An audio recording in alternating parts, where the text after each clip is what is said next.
Hello, learners. I am Arunima Deka from OKD Institute of Social Change and Development. So, this is a MOOC on gender and development, and within this, I am going to talk about the framework of gender analysis today. So, for our understanding, and which has already been covered in other modules, what we see that there is certain given assumption that men are the head of the household and therefore should be the major economic beneficiary. Secondly, women do unpaid work as her primary role. And thirdly, development benefits will have a trickle down effect and reach women in the due course of time. This was critiqued after 1970s with authors like Esther Boserup, who thought about a change in the way we look at gender and development process. And we come to the understanding that men and women are affected in different ways. The focus on gender in development policies emerged mainly from international aid agencies. There is a chronology of this approach to women, gender, and development. For instance, the welfare approach, the women in development, gender and development, women and development, efficiency approach, empowerment approach, gender and develop environment, and gender mainstreaming. So, some of the key concerns as students of economics and also social science in general are that there is a clear cut division of labor based on sexes, firstly. Secondly, to understand gender roles in production, we also need to understand the roles within the household, that is, in the sphere of reproduction. Thirdly, economic development have differential impact both on men and women. Feminist economists within this argue for women's economic and social equality and position themselves to propose concrete public policies and work towards those goals. So, how some of the ways that gender equality can be achieved are, for instance, positively rebuilding norms, values, and attitudes, increasing awareness, breaking down gender division of labor, both within and outside the households, transforming institutions, amending laws, etc.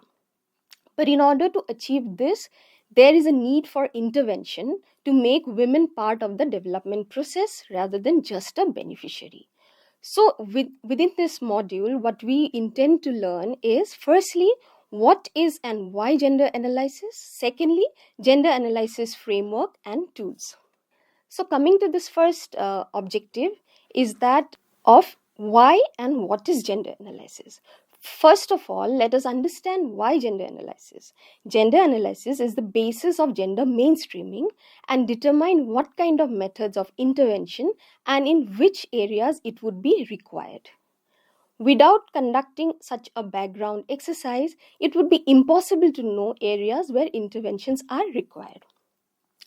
Where the ultimate aim of the promotion of gender equality, the program interventions are planned to address the need of the target population and also make meaningful interventions. In order to make this meaningful intervention, we need an in-depth understanding of the everyday life situations of men, women, and also girls, boys, transgenders, and so on.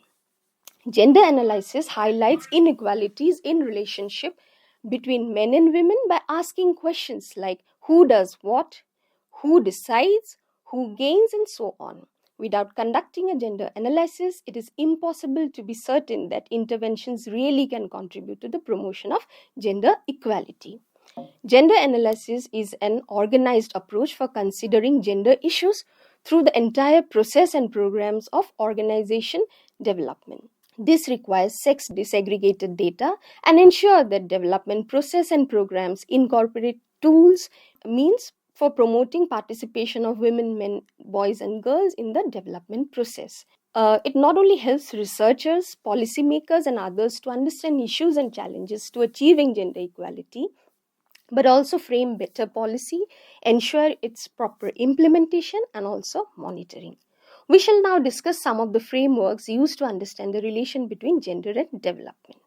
The idea of these frameworks is to integrate gender into development initiative and program across the world. The commitment is to address gender inequality rooted in our societies at various levels. If we talk of gender analysis framework, we can consider the framework as a practical instrument designed to integrate gender analysis into social research planning and implementation. Each framework that we are going to discuss today are set of values and assumptions framed by respective authors. Using any particular framework for your research depends on number of factors, including the purpose that you are trying to achieve. So moving on to the framework, first of all, we'll be talking about the Harvard Analytical Framework, also known as the Gender Analysis Framework or the Gender Roles Framework. So it was way back in 1985 that Harvard Institute of International Development proposed this framework. It is found in the work of Catherine Overholt, Kathleen Cloud, Mary B. Anderson, and James E. Austin. Their work was titled Gender Roles in Development Project, a Case Book. So this was developed in the Harvard Institute of International Development, where it gets its name from. It is regarded as one of the earliest attempts to draw attention to both women and men and their position in society. It provides clear information on existing gender division of labor in the societies and the way we make women's work visible. It further seeks to find an economic rationale to invest in women and intend to help planners make more efficient project and improve productivity.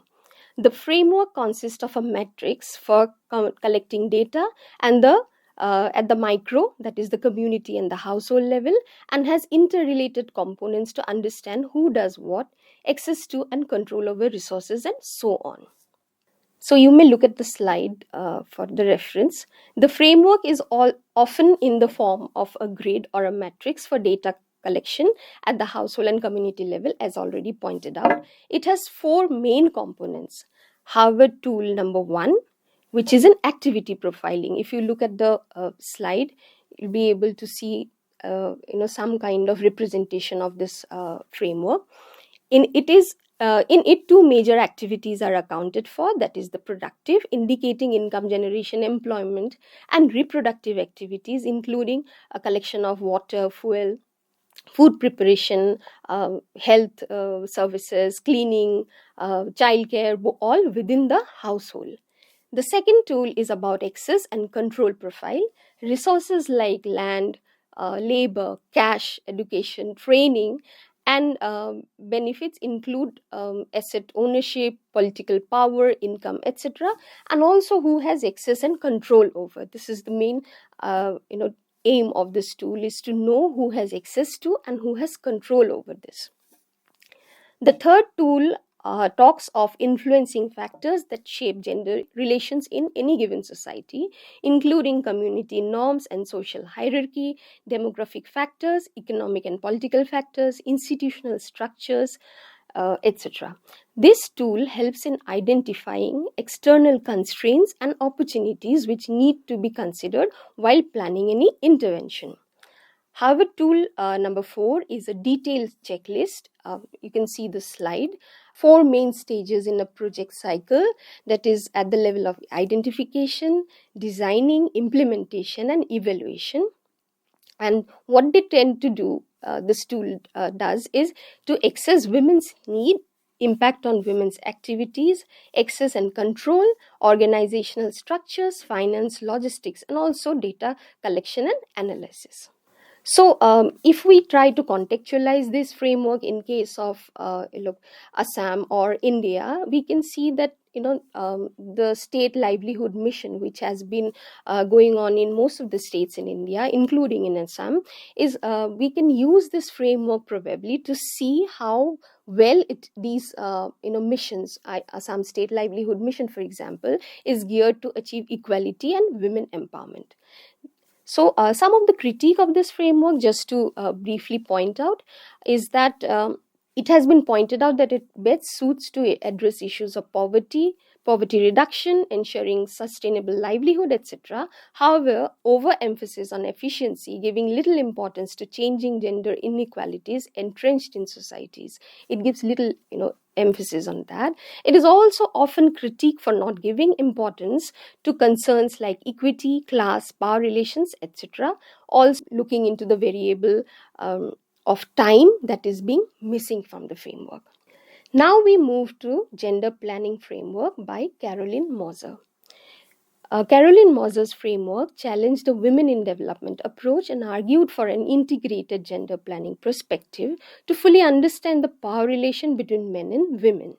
She developed the framework while at the development planning unit at the University of London in early 1980s. It is discussed by Moser in her work Gender Planning and Development Theory, Practice and Training, published by Routledge in 1993.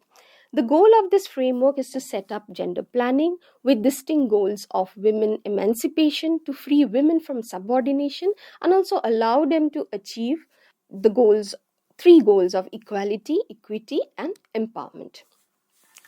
It is strongly suggested to understand and take into action women's role in development planning process. Further, Moser makes a distinction between practical and strategic needs.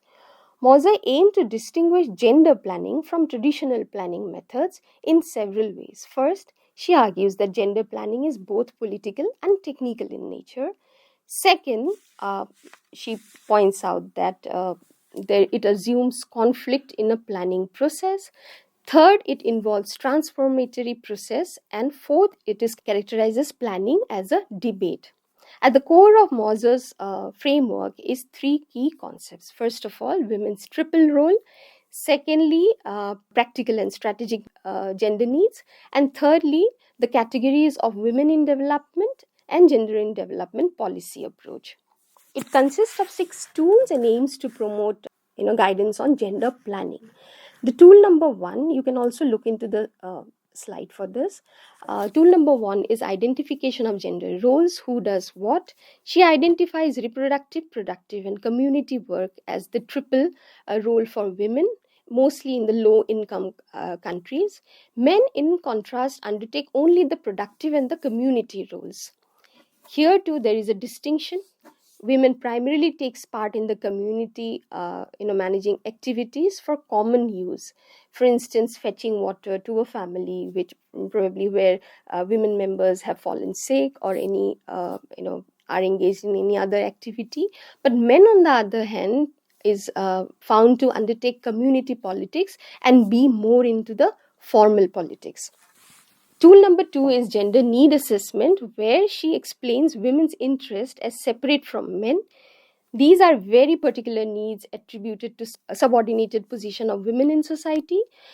She distinguishes 2 types of gender needs. Firstly, practical gender needs, which when met help women in their current activities, that is, example, water, healthcare provisions, sanitation facilities, opportunity for earning income, and distribution of food, etc.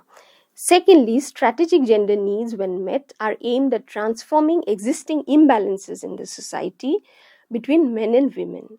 They call for active intervention to challenge the gender division of labor, alleviate the burden of domestic labor and childcare, women's choices being counted, measures against male violence, etc. So this is more transformatory in nature. The third tool is disaggregating control of resources and decision making within the household.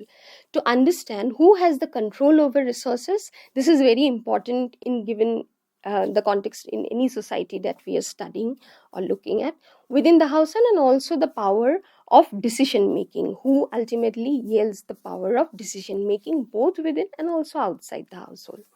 The fourth tool is planning for balancing the triple role, and examine the impact of new policy intervention will have on the 3 roles that we already talked of, and therefore there is a need for carrying out intersectional or linked planning. The fourth tool is distinguishing between different aims in the interventions, that is the women development and gender in development policy metrics. She looks into how welfare, equity, poverty, efficiency and empowerment approach will address the practical or the strategic needs, and points out how it is critical to ask questions like, to what extent different approaches meet the practical or the strategic needs of women in any given society. So now moving on to the tool 6, it involves women and gender aware organization in planning. For Moser, she points out that it is essential to ensure that practical and strategic needs are identified and also incorporated in the planning process. So again, if we think in case of Assam, uh, there are n numbers of possibility of using this framework into looking into any of the issues. For instance, female labor force participation or women's role in agriculture. This framework is not just pertaining to these two issues that I have raised, but can be, there is a possibility of using it in multiple ways of looking into how policy interventions have been made in various fields. And you can take up these research in context of wherever you are located, and maybe this policy framework comes to your use. So Moses framework is key approach to understand issues of women's subordination and entrenched inequality in any given society, as we have already pointed out. However, Moser is being criticized to have not adequately highlighted other forms of inequality. The division between strategic and practical needs, many feel that it is artificial and rather works in a continuum. We cannot actually watertight these needs into separate compartments. Further, the concept of triple role may not fully capture the power imbalance between men and women. So moving on to the last framework, that is of the gender analysis matrix. It was developed by Rani Parker in collaboration with development practitioners working in the Middle East. So the gender analysis matrix has a component of participatory planning and can accommodate the constraints like shortage of funding, time, illiteracy, and so on. The framework is found in Parker's published work, that is Another Point of View, a manual on gender analysis training for grassroots workers. And you can look into the slide for this. The GAM framework, as it is known, looks into the impact different development interventions have on men and women and provide a community-based technique for identifying and analyzing gender differences. It is often regarded as more transformatory tool for involving community members to identify the embedded gender roles and constructively challenge them.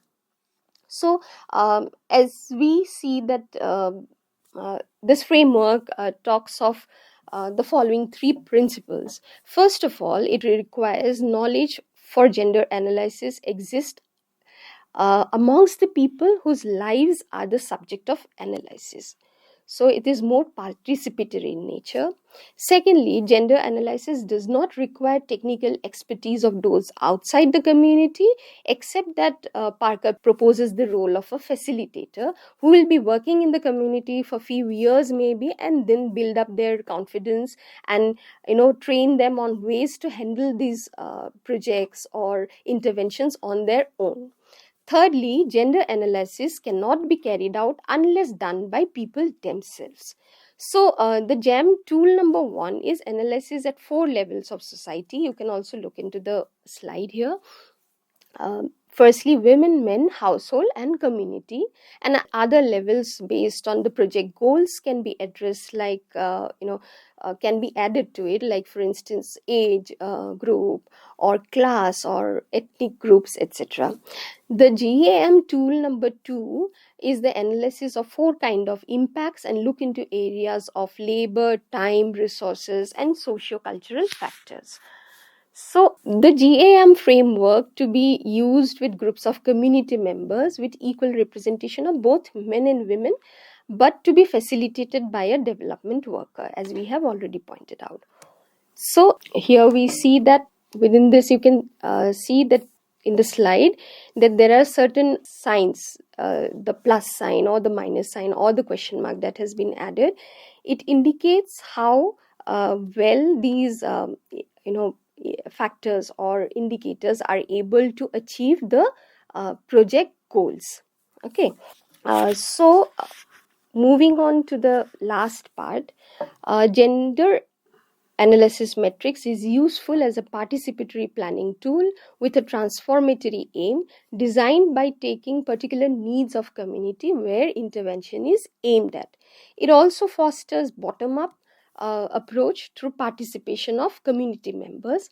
However, it is being criticized for seeking the role of a facilitator and often faces the difficulty of defining what actually is a community. So using this framework, I see that certain issues like witch hunting or environmental protection or species conservation, we can use this framework to look into these issues by incorporating participation of both men and women and other members of the community. And as I pointed out already, that it is more participatory and it has a transformatory role to play. Okay, so moving on to the slides, where you can see that the merits and limitations and the uses of all the three frameworks, you can have a look at it. Finally, if we try to make some conclusion based on this broad discussion, we see that all these frameworks aims to find ways of addressing strategically uh, the structurally embedded gender inequalities and suggest ways and means of making meaningful intervention through policies, programs, and so on. So these frameworks become, a tool for first of all a gender analysis, as I had already pointed out in the beginning of the lecture, that why gender analysis is important, and then bringing these insights from the field to uh, be put into the framework and see how well these frameworks are able to address the policy concerns and make meaningful and help us make meaningful interventions. That can be either your academic research or any public policies and programs and so on. So at the core of this analysis is an attempt to understand how to address the inequalities, know who has the access, as already pointed out, control and ownership of resources, how decisions are being made, and importantly, who will any project who how will it address the existing inequalities. That is very important. The goal of gender equality to be achieved has to address structural inequalities, disparities in access to power and relation. Importantly, these frameworks attempt to give us a direction to achieve these goals and contribute to women empowerment and gender justice as a whole. Thank you.